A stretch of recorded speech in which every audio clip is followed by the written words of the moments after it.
Supreme court ਨੇ Haryana Gurdwara committee ਨੂੰ ਮਾਨਤਾ ਦਿੱਤੀ ਤਾਂ ਇਸ ਪਿੱਛੇ ਸ਼੍ਰੋਮਣੀ ਅਕਾਲੀ ਦਲ ਨੇ ਆਪਣੇ ਹੀ ਕੌਮ ਦੇ ਕੁਝ ਵਿਅਕਤੀਆਂ ਦਾ ਹੱਥ ਦੱਸ ਦਿੱਤਾ। ਸੁਖਬੀਰ ਬਾਦਲ ਨੇ ਸਿੱਧੇ ਤੌਰ ਤੇ ਇਸ ਪਿੱਛੇ ਹਰਿਆਣਾ ਕਮੇਟੀ ਦੇ ਪ੍ਰਧਾਨ ਦਾਦੂਵਾਲ ਨੂੰ ਜ਼ਿੰਮੇਵਾਰ ਦੱਸਿਆ ਤੇ ਕਿਹਾ ਕਿ ਦਾਦੂਵਾਲ ਏਜੰਸੀਆਂ ਦਾ ਬੰਦਾ ਹੈ। ਤਾਂ ਉਧਰ ਦਾਦੂਵਾਲ ਨੇ ਵੀ ਸੁਖਬੀਰ ਬਾਦਲ ਉੱਤੇ ਸਿੱਧਾ ਕਰੜਾ ਵਾਰ ਕੀਤਾ। ਜਿਹੜੀ ਦਾਦੂਵਾਲ ਦੀ ਸੋਚ ਹੈ ਨਾ, ਸਹੀ ਮੰਨਦੇ ਉਹ ਏਜੰਸੀਆਂ ਦਾ ਬੰਦਾ ਹੈ। ਪੰਥ ਦੇ ਖਿਲਾਫ ਜਿੰਨੀ ਵੱਡੀ ਸਾਜ਼ਿਸ਼ ਖਾਲਸਾ ਪੰਥ ਦੇ ਖਿਲਾਫ ਕੀਤੀ ਹੈ ਤੇ ਦਾਦੂਵਾਲ ਨੇ ਕੀਤੀ ਹੈ।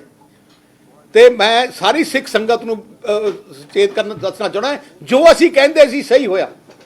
ਦਾਦੂਵਾਲ ਹਰਿਆਣਾ ਕਿਵੇਂ ਬਣ ਗਿਆ ਪ੍ਰਧਾਨ? ਹੁਣ ਜਿਵੇਂ ਦਿੱਲੀ ਵਿੱਚ ਕਾਬਜ ਹੋ ਗਏ, ਹੁਣ ਹਰਿਆਣੇ 'ਚ ਕਾਬਜ ਹੋਣਾ ਚਾਹੁੰਦੇ ਆ। ਹੌਲੀ ਹੌਲੀ ਕੀ ਹੈ ਕਿ ਉਹਨਾਂ ਸੋਚ ਹੈ ਕਿ ਸਿੱਖ ਕਮਿਊਨਿਟੀ ਦੀ ਆਪਣੀ ਪਾਰਟੀ ਹੌਲੀ ਹੌਲੀ ਇਹਨੂੰ ਡਿਵਾਈਡ ਕਰਕੇ divide and rule the policy, ਜਿਹੜੀ ਆਪਣੀ ਕੌਮ ਨੂੰ ਸਭ ਤੋਂ ਵੱਡੀ ਤਾਕਤ ਕਿੱਥੋਂ ਮਿਲਦੀ ਹੈ? ਸ਼੍ਰੀ ਅਕਾਲ ਤਖਤ ਸਾਹਿਬ ਤੋਂ ਜਾਂ SGPC ਤੋਂ। ਆਪਣੀ ਕੌਮ ਦੀ ਹੋਂਦ ਹੈ SGPC ਤੇ ਸ਼੍ਰੀ ਅਕਾਲ ਤਖਤ ਸਾਹਿਬ।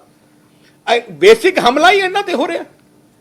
ਇਹ ਤੋਂ ਮਾੜੀ ਗੱਲ ਕੀ ਹੋ ਸਕਦੀ ਹੈ ਕਿ ਉਹ ਲੋਕ ਜਿਨ੍ਹਾਂ ਨੂੰ ਕੋਈ ਲੋਕ ਪਸੰਦ ਨਹੀਂ ਕਰਦਾ, ਸਾਰੇ ਕਹਿੰਦੇ ਏਜੰਟ ਹੈ, ਵਿਰੋਧੀਆਂ ਦੇ ਏਜੰਟ ਹੈ ਦਾਦੂਵਾਲ ਵਰਗੇ, ਉਹਨਾਂ ਦੇ ਕਹਿਣ ਤੇ ਫੈਸਲੇ ਹੋਣ, ਉਹ ਜੇ ਬੰਦੇ ਨੂੰ ਅੱਗੇ ਰੱਖਿਆ ਜਾਏ।